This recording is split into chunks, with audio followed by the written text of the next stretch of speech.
Hey guys, Wild Crosstrek here, and today we're going to do a really quick video on how to change the cabin filter for your Crosstrek.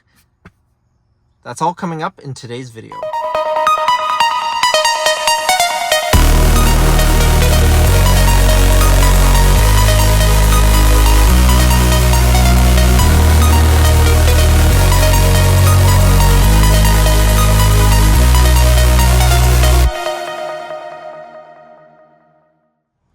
Alright, so just to start, you need your cabin filter, which there's the part number there.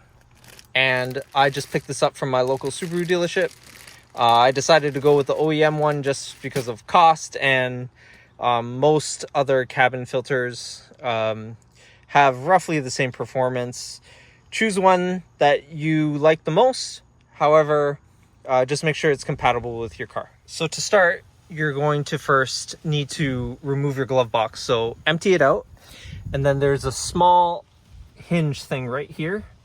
You just pull that out and release it on that left side as well. And just pull your whole glove box out. So struggling a little bit, there's two hooks on each side that you're gonna have to get out, as well as the one that you disconnected on this side. And you don't have to worry about this. This is just the handle.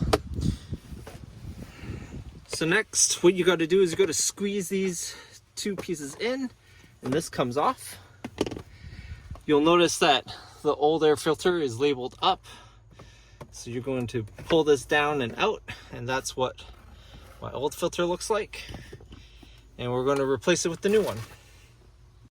So now we're just going to put the new filter back in. You kind of have to put it in at like a slightly upward angle, and then it just pops into place just like that. Put the panel back in. The panel is also labeled up, so you know which way it goes in. And just squeeze those and snap it back into place. And then we're just going to put the glove box back in the reverse order that we took it out, and we're done.